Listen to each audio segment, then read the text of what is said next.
Hello students, good morning. This is the class for the students who belong to English or Hindi medium schools. I am talking about class 10th and your poetry section is on progress. In poetry section your third poem is on progress. तीसरी कविता आपकी प्रगति पर है। प्रिय विद्यार्थियों, मैं आशा करता हूं कि आप सभी घर पर अच्छे तरीके से पढ़ रहे हैं, मेहनत कर रहे हैं।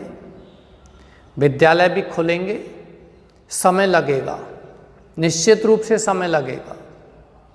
आप धीरे धीरे पढ़ते चलिए, थोड़ा थोड़ा पढ़ते चलिए। ओके, चलिए हम बात करते हैं। क्लास 10th की पोएम है on allergy on the death of a mad dog. पागल कुत्ते की मृत्यु पर एक शोक गीत। एन एलर्जी एक शोक गीत, दुख भरा गीत।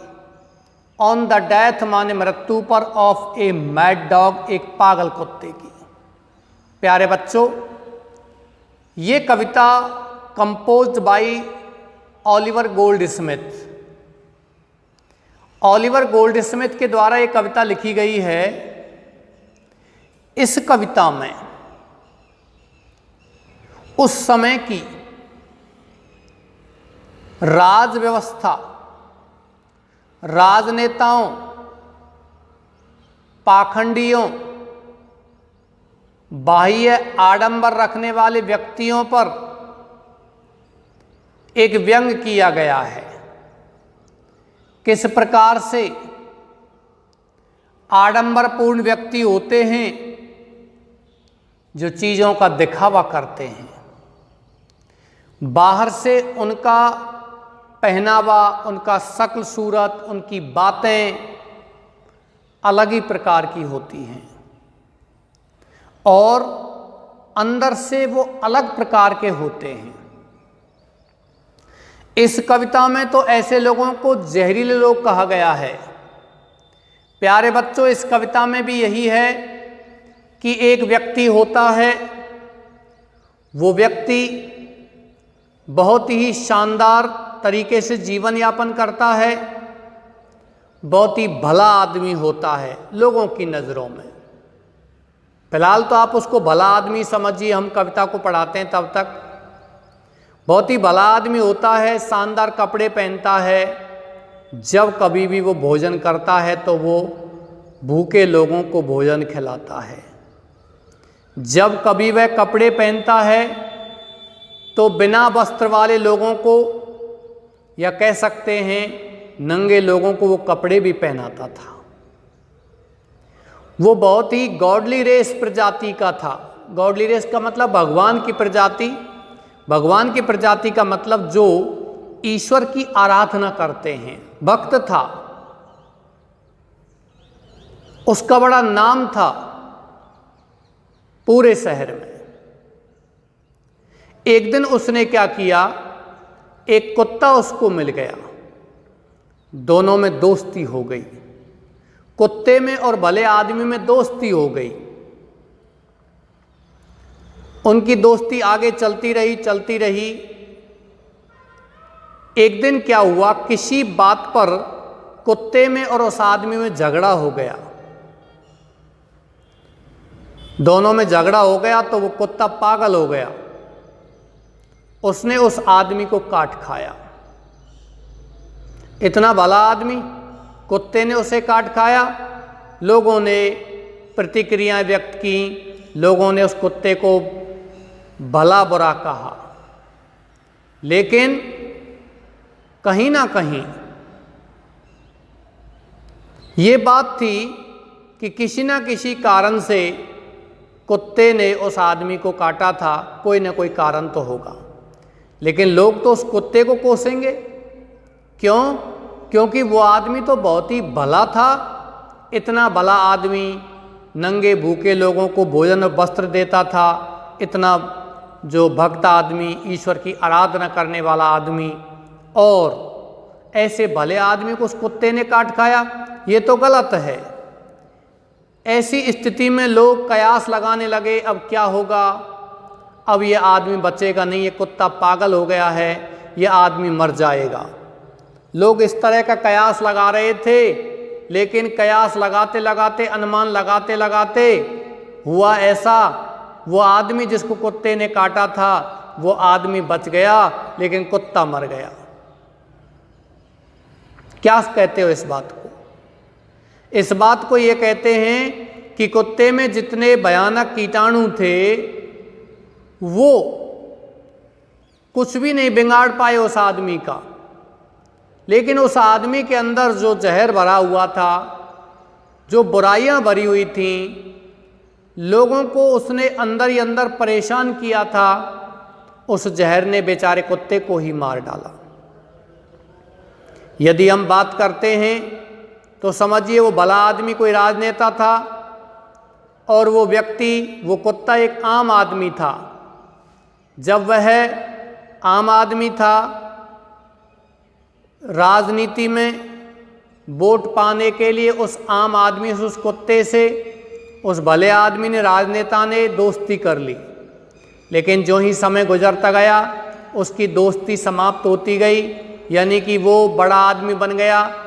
और एक दिन उस कुत्ते ने, यानी भले आदमी ने, उस राजनेता को पीटा, काट खाया। लोगों ने कोसा कि इतने बड़े आदमी को, इतने भले आदमी को इस व्यक्ति ने क्यों पीटा है, क्या कारण है, ये गलत है। लेकिन प्यारे बच्चों, ऐसा नहीं था। उस आदमी को पीटने के बाद, उस राजनेता को पीटने के बाद वो आदमी नहीं बचा, क्योंकि राजनेता ने अपनी पावर के बल पर उस आदमी को ही समाप्त करवा दिया।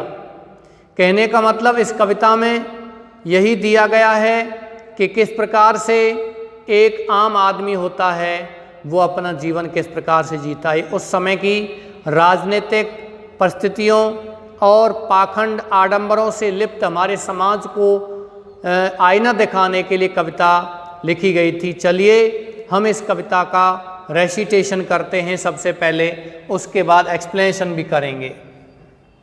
Good people all of every sort, and if you find it wonders short, give year unto my song, it cannot hold you long. In Islington there was a man that is still a godly race he ran, of whom the world might say, whenever he went to pray, a kind and gentle heart he had, the naked every day he clad, to comfort friends and foes when he put on his clothes. Dear students, यहाँ आपका ये आधा poem है।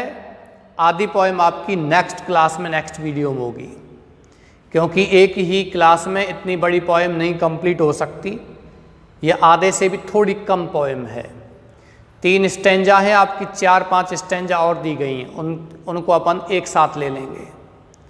Okay, चलिए हम यहाँ शुरुआत करते हैं, लेकिन उससे पहले प्यारे विद्यार्थियों, कवि ने यहाँ राइम स्कीम का प्रयोग किया है। Short short, saying song long, man ran, share pray, had, clad, foes, cloths। ये राइम स्कीम है, इसको मानते हैं ए। इसकी और इसकी तुकबंदी नहीं बैठ रही है, इसलिए इसको मानते हैं बी। इसकी और इसकी तुकबंदी बैठ रही है, यानी कि ए की तुकबंदी तीसरी कविता से, तीसरी पंक्ति से बैठ रही है, तो यहाँ इसको भी ए मानेंगे। दूसरी की चौथी से बैठ रही है, इसको क्या मानेंगे, बी। पहली स्टेंजा में है ए बी ए बी, दूसरी में है सी डी सी डी, यानी कि सी डी, ये सी से बैठ रहा है, ये डी से बैठ रहा है, और इसका है ई एफ। इन 12 पंक्तियों का जो राइम स्कीम है वो इस तरीके से बैठ रहा है। राइम स्कीम का मतलब होता है प्यारे बच्चों तुकबंदी। यहां तुकबंदी इस प्रकार से बैठ रही है, पहली पंक्ति की तीसरी से है तो तीसरी भी ए है, दूसरी पंक्ति की चौथी से है तो पहली पंक्ति को हम ए मानेंगे, दूसरी को बी मानेंगे। अब सोचिए, पहली पंक्ति की तीसरी से बैठ रही है और यहाँ दूसरी पंक्ति किससे बैठ रही है? चौथी से बैठ रही है। इस प्रकार से इसकी राइम स्कीम यहाँ बैठ रही है। चलिए, रेसिटेशन में इसके कर दिया, हम इसको अब पढ़ाते हैं पोएम को। Good people all. Good people माने अच्छे लोग, आल माने सभी, सभी अच्छे लोग। ऑफ एवरी सॉर्ट, प्रत्येक प्रकार के।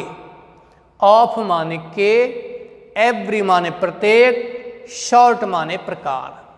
प्रत्येक प्रकार के अच्छे लोग। गिव ईयर माने कान दो, अनटू माई सॉन्ग मेरे गीत पर। प्रत्येक प्रकार के अच्छे लोग मेरे गीत पर ध्यान दो। कान देने का मतलब सुनो। प्यारे बच्चों, गुड पीपल अच्छे लोग, आल माने सभी, जितने भी सभी अच्छे लोग हैं। ऑफ एवरी सॉर्ट, प्रत्येक प्रकार के लोग हैं, वो सभी। गिव ईयर, कान देने का मतलब सुनो। अनटू माई सॉन्ग, मेरे इस गीत को। मैं आपके गीत सुनाना चाहता हूं, तो सभी जितने भी अच्छे लोग हैं वो सभी मेरे गीत की ओर ध्यान दो, गीत को सुनो।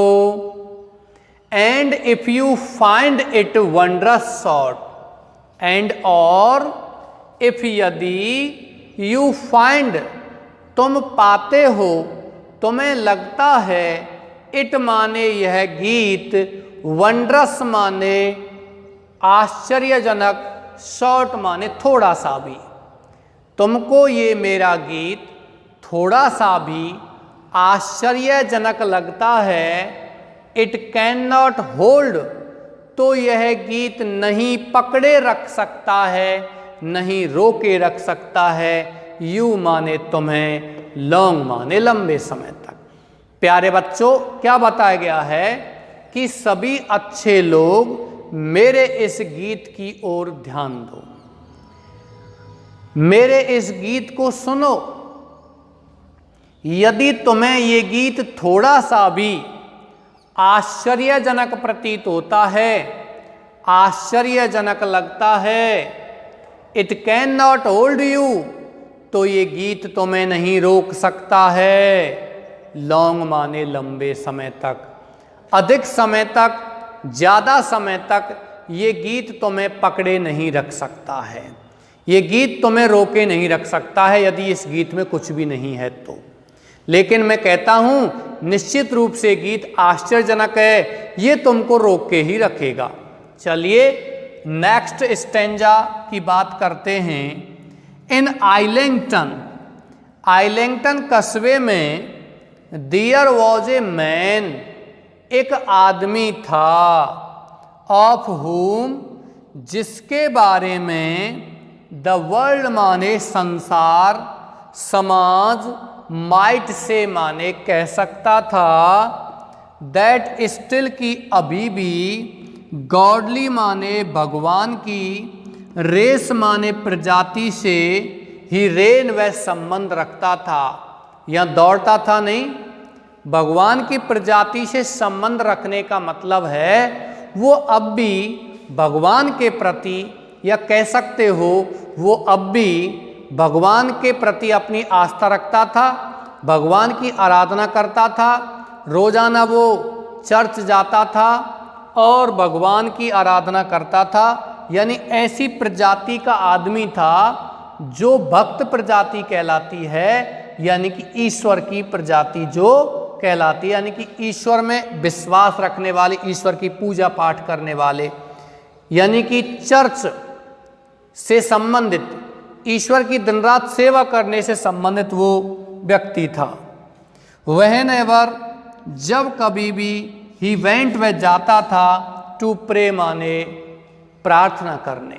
प्यारे बच्चों, प्रे की स्पेलिंग एक और है PREY, लेकिन इस प्रे का मतलब क्या होता है?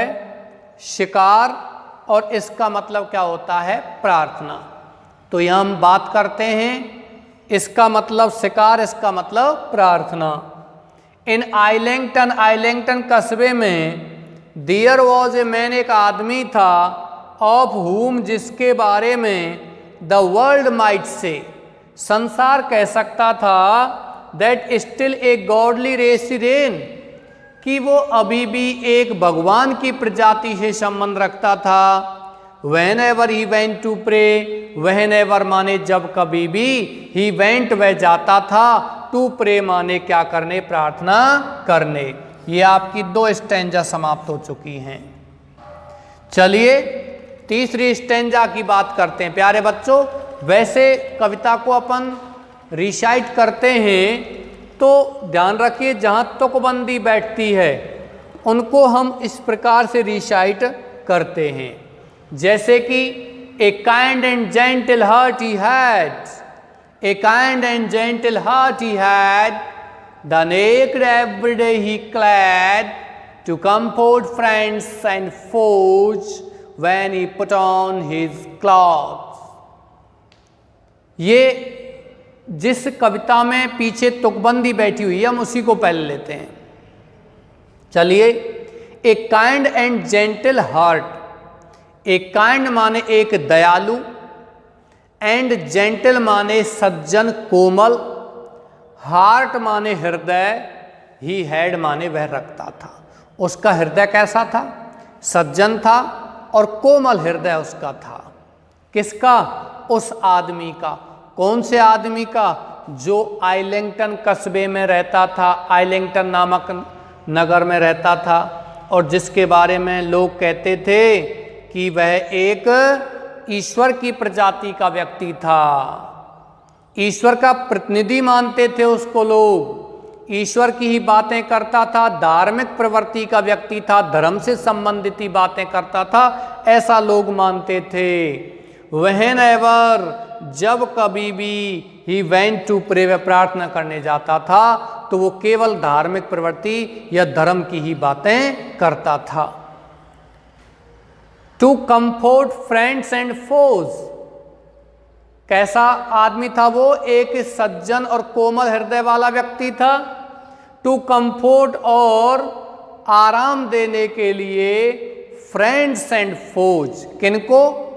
फ्रेंड्स माने मित्रों को, एंड फोज माने शत्रुओं को। मतलब उसकी नज़र में मित्र और शत्रु दोनों ही समान थे, दोनों ही एक जैसे थे। उसकी नज़र में दोनों अलग नहीं थे। दोनों के प्रति वो अपना ऐसा हृदय रखता था जिससे कि उसे कोई परेशानी ना हो, यानी कि वह दोनों पर समान व्यवहार रखता था। ऐसा लोग मानते थे कि चाहे कोई शत्रु हो, चाहे उसका कोई मित्र हो, दोनों के प्रति वह कोमल हृदय रखता था।